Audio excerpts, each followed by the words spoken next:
দর্শক বন্ধুরা, আপনারা দেখছেন West Bengal news YouTube channel সাদা বাংলায় রাজনীতির কথা। সরাসরি চোখ রাখবো আজকের বাছাই করা 10টি গুরুত্বপূর্ণ খবরে। তার আগে আপনাদের কাছে ছোট্ট একটি অনুরোধ, ভিডিওটিতে লাইক করবেন, চ্যানেলটিতে নতুন ভিজিট করলে অবশ্যই চ্যানেলটি সাবস্ক্রাইব করে পাশের বেল আইকনটি প্রেস করে রাখবেন প্রতিদিনের গুরুত্বপূর্ণ সংবাদগুলি সবার আগে পাওয়ার জন্য।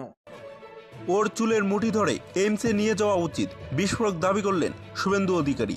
কালীঘাটের কাকুর সে এমপিআই টেস্ট করতে চায় এসএসকেএম, এই কথা শুনে পাল্টা জবাব দিলেন বিরোধী দলের নেতা শুভেন্দু অধিকারী। এসএসকেএম মমতা বন্দ্যোপাধ্যায়ের গোয়ালঘর, ওখানকার রিপোর্ট কখনোই সঠিক ও পরিচ্ছন্ন হতে পারে না। ওর চুলের মুঠি ধরে এইমসে নিয়ে যাওয়া উচিত, তখন ওর গলার থেকে আসল স্বর বেরোবে এবং ওর সাহেবকে তার নামও বলে দেবে। জব কার্ডের বকেয়া টাকা আমরা দেব, তার আগে চোরদের জেলে যেতে হবে। বীরভূমে বিস্ফোরক দাবি করলেন শুভেন্দু অধিকারী। টাকা দাও টাকা, এখন মোদিজির পা ধরতে দিল্লিতে গেছেন বিস্ফোরক শুভেন্দু অধিকারী। রাজ্যে বিচার ব্যবস্থার উপর আক্রমণ করছেন শাসক দল। বিচারপতি অমৃতা সিনহা শাসক দলের রোষানলে পড়েছেন এবং সরাসরি সুপ্রিম কোর্টের হস্তক্ষেপ দাবি করলেন শুভেন্দু অধিকারী। এখন মোদিজির পা ধরতে দিল্লিতে গেছেন, বলছে টাকা দাও বাঁচাও মোদি। এতদিন বলতেন দিদি সব দিচ্ছেন এবং এখন প্রমাণ হলো সব মোদিজির সরকার দেয়। 12.5 বছর ধরে শুধু মিথ্যা কথাই বলে গেছেন। বীরভূমের সাঁইথিয়ায় বিস্ফোরক শুভেন্দু অধিকারী। হনুমানের মতো লাফালেই হয় না, টিএমসিকে তোপ সুকান্ত মজুমদারের। সবকিছুই একটা নিয়ম পদ্ধতি আছে, হনুমানের মতো লাফালেই হয় না। তৃণমূল কংগ্রেস সহ বিরোধী শিবিরের সাংসদের সাসপেনশন ইস্যুতে এই প্রতিক্রিয়া দিলেন বিজেপির রাজ্য সভাপতি সুকান্ত মজুমদার। তিনি আরো বললেন, সাংসদরা যদি কোনো ইস্যু নিয়ে প্রতিবাদ করতে চান বা বিরোধ করতে চান, তার একটা পদ্ধতি আছে। আমরা তো দেখেছি সংসদের অভ্যন্তরে কিভাবে অটল বিহারী বাজপেয়ীর প্রতিবাদ করছেন, কিন্তু তিনি কখনোই অভদ্র আচরণ করেননি এবং যুগোপযোগী আইন তৈরির জন্য যদি অন্যায়ভাবে বাধা দেওয়া হয় তাহলে তো স্পিকার সাসপেন্ড করবেনই। স্পিকার কোনো রকম ভুল করেননি। আর সুকান্ত মজুমদার এও বললেন, পশ্চিমবঙ্গ বিধানসভায় আমাদের বিরোধী দলনেতা শুভেন্দু অধিকারী হোক বা অন্যান্য বিজেপি বিধায়করা বললেই তাদের কণ্ঠরোধ করা হয় এবং তারা কোনো রকম গণতন্ত্র বিরোধী আচরণ না করলেও তাদের সাসপেন্ড করা হয়। আর রাজ্যসভা কিংবা লোকসভার অন্তরে যেভাবে তৃণমূল কংগ্রেস এবং অন্যান্য বিরোধী শিবিরের সাংসদরা হই হট্টগোল করেন তা নজিরবিহীন। আর মুখ্যমন্ত্রী মমতা বন্দ্যোপাধ্যায় সাসপেনশনের উপর বলেছিলেন বিল পাশ করানোর জন্যই বিরোধীদের সাসপেন্ড করা হয়েছে। এই প্রসঙ্গে সুকান্ত মজুমদার সাংবাদিকদের সম্মেলন করে বলেছিলেন, বিল তো এমনিতেই পাশ হবে, সংসদে বিরোধীদের সেই শক্তি আছে নাকি যে বিল পাশ করা আটকাবে? প্রসঙ্গত সংসদের ইতিহাসে একই সঙ্গে বিপুল পরিমাণ বিরোধী শিবিরে সাংসদের সাসপেন্ড করার নজির আছে কিনা তা মনে করতে পারছেন না রাজনৈতিক পর্যবেক্ষক। যা ইচ্ছে করুকোড়া, বিজেপির 400 আসন পার হবে এবং ইন্ডিয়া জোটের বৈঠক নিয়ে কড়াক শুভেন্দু অধিকারী।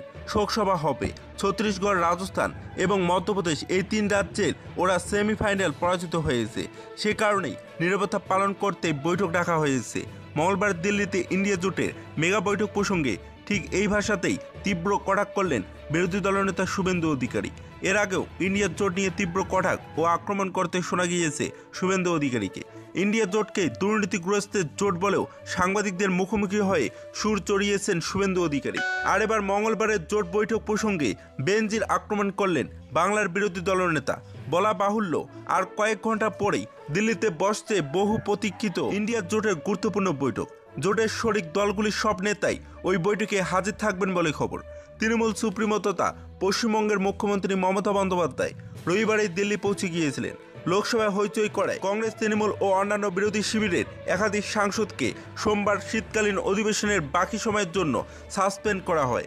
চলতি সপ্তাহে কেন্দ্রীয় তদন্তকারী সংস্থা তলব করেছে অরবিন্দ কেজরিওয়ালকে। আর ওই আবহেই আজ অনুষ্ঠিত হতে চলছে ইন্ডিয়া জোটের বৈঠক। প্রায় 3.5 মাস পর মঙ্গলবার রাজধানীতে বসতে চলেছে বিরোধী জোটের মেগা বৈঠক।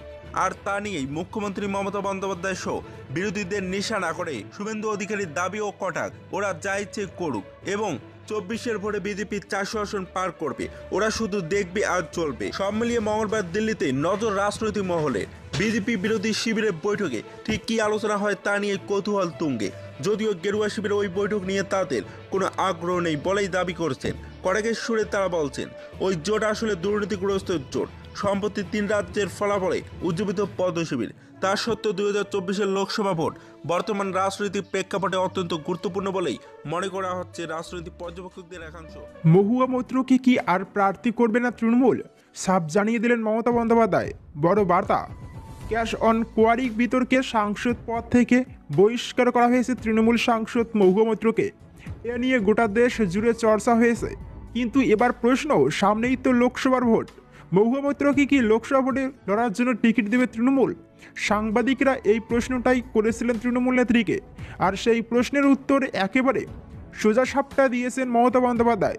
মহুয়া মৈত্রকে কি ফের টিকিট দেবে তৃণমূল? তিনি কি প্রার্থী হবেন? মমতার সাফ জবাব, তৃণমূলের সংসদীয় নির্বাচনী কমিটি এ বিষয়ে সিদ্ধান্ত নেবে। দল মহুয়ার পাশেই আছে। এর আগেও মহুয়াকে প্রার্থী করা নিয়ে মুখ খুলেছিলেন মমতা। বলেছিলেন, প্রার্থী না হওয়ার তো কোনো কারণ এখনো পর্যন্ত দেখছি না। তাছাড়া ওকে তো পার্টি প্রেসিডেন্ট করা হয়েছে কৃষ্ণনগরে। তাছাড়া পার্টি তো ওর পিছনে দাঁড়িয়েছে। ধনী ভোটে হয়েছে, ভোট রেকর্ড করা হয়নি, হাত তুলে ভোট, চেঁচিয়ে ভোট, আর কি কোনো রকম স্কোপ না দিয়ে সোমবার দিল্লির বঙ্গভবনে পরপর বৈঠক করেছেন মুখ্যমন্ত্রী মমতা। সেখানেই মহুয়াকে আলাদা করে বার্তা দিয়েছেন তিনি। আগেও মহুয়ার পাশে দাঁড়াতে দেখা গিয়েছে মমতাকে, এবার কার্যত মহুয়ার সরাসরি পাশে দাঁড়ালেন নেত্রী। টাকা নিয়ে লোকসভায় প্রশ্ন করার অভিযোগ উঠেছিল মহুয়ার বিরুদ্ধে। অভিযোগ ওঠে, মহুয়ার তার লোকসভার লগ ইন আইডি বাইরের কাউকে দিয়েছিলেন। এক্ষেত্রে তিনি সংসদের নিয়ম লঙ্ঘন করেছে বলে অভিযোগ ওঠে। সেই অভিযোগেই মহুয়ার সাংসদ পদ খারিজের প্রস্তাব দিয়েছিল এথিক্স কমিটি।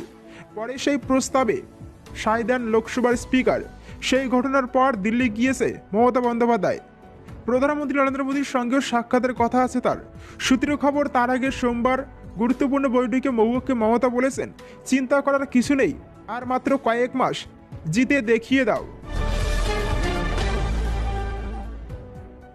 3 ঘন্টা ধরে ইন্ডিয়া ব্লকের বৈঠক। খার্গের নাম প্রধানমন্ত্রীর মুখ হিসেবে প্রস্তাব মমতার। রথ থাকলেও সারথি না থাকার কথা বলেছিলেন জোট সঙ্গী উদ্ধব ঠাকরে। এদিনের বৈঠকে কংগ্রেস সভাপতি মল্লিকার্জুন খার্গের নাম উঠে এলো প্রধানমন্ত্রীর মুখ হিসেবে। পশ্চিমবঙ্গের মুখ্যমন্ত্রী মমতা বন্দ্যোপাধ্যায় প্রথম খার্গের নাম প্রস্তাব করেন। তাকে সমর্থন করেন দিল্লির মুখ্যমন্ত্রী অরবিন্দ কেজরিওয়াল। যদিও কংগ্রেস সভাপতি মল্লিকার্জুন খার্গে এ ব্যাপারে এখনও রাজি হননি বলেও জানা গিয়েছে। তিনি গরিবের মধ্যেই কাজ করতে চান বলে জানিয়েছেন। তিনি বলেছেন, আগে ভোটে জয়ী হতে হবে, তারপর এ ব্যাপারে কথা হতে পারে বলে জানিয়েছেন তিনি। ভোটে না জিততে পারলে এ ব্যাপারে আলোচনা করে কোনো লাভ নেই বলেও জানান মল্লিকার্জুন খার্গে।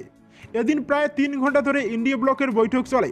ঝাড়খণ্ডের মুখ্যমন্ত্রী হিমন্ত সোরেন ভিডিও কনফারেন্সের মাধ্যমে বৈঠকে যোগ দেন। তবে বৈঠকের আগে এদিন সমাজবাদী পার্টির সুপ্রিমো অখিলেশ যাদবের সঙ্গে দেখা করেন মমতা বন্দ্যোপাধ্যায়। সূত্রের খবর অনুযায়ী এদিনের বৈঠকে বিরোধী দলের নেতাদের মধ্যে ইভিএম নিয়ে আলোচনা হয়। ইন্ডিয়া ব্লকের বৈঠকে সাংসদদের সাসপেন্ড হওয়ার বিষয়টিও উঠে বলে জানা গিয়েছে। এই ইস্যুতে বিরোধীরা ঐক্যবদ্ধভাবে লড়াই করবে বলে আভাস দেওয়া হয়েছে। এদিনের ইন্ডিয়া ব্লকের বৈঠকে প্রধানমন্ত্রী পদের প্রার্থীর নাম নিয়ে আলোচনা হয়। পশ্চিমবঙ্গের মুখ্যমন্ত্রী মমতা বন্দ্যোপাধ্যায় কংগ্রেস সভাপতি মল্লিকার্জুন খার্গেকে প্রধানমন্ত্রীর মুখ করার প্রস্তাব দেন। আপ নেতা অরবিন্দ কেজরিওয়াল সেই সময় মমতা বন্দ্যোপাধ্যায়কে সমর্থন করেন। রাজনৈতিক বিশ্লেষকরা বলছেন, যে সময় বিজেপি প্রচার করছে প্রধানমন্ত্রী মোদী দলিতদের বন্ধু, সেই সময় দলিত নেতা মল্লিকার্জুন খার্গেকে ইন্ডিয়া ব্লক প্রধানমন্ত্রীর মুখ হিসেবে সামনে এগিয়ে দিতে চাইছে। প্রসঙ্গত, এদিন বৈঠকের আগে উদ্ধব ঠাকরে বলেছিলেন, 27টি দলের নেতারা রয়েছেন, যেখানে রথ রয়েছে কিন্তু সারথি নেই। সেই সারথি হিসেবে মল্লিকার্জুন খার্গেকে তুলে ধরার চেষ্টা হয় এদিন। অন্যদিকে যে দুজন এদিন কংগ্রেস সভাপতি মল্লিকার্জুন খার্গের নাম প্রধানমন্ত্রীর মুখ হিসেবে প্রস্তাব করেন, তারা নিজের নিজের এলাকায় তীব্র কংগ্রেস বিরোধীর। কেজরিওয়ালের সঙ্গে পাঞ্জাব কিংবা দিল্লিতে কংগ্রেসের কী সম্পর্ক সবাই জানেন। অন্যদিকে পশ্চিমবঙ্গে অধীর চৌধুরীদের কংগ্রেসের সঙ্গে তৃণমূলের সম্পর্ক আপাতত প্রকাশ্যেই রয়েছে। এদিনের আরেকটি উল্লেখযোগ্য ঘটনা হলো, ইন্ডিয়া জোটের বৈঠকের পরে সাংবাদিক সম্মেলনে অনেক আগেই বেরিয়ে যান মমতা বন্দ্যোপাধ্যায় এবং অভিষেক বন্দ্যোপাধ্যায়।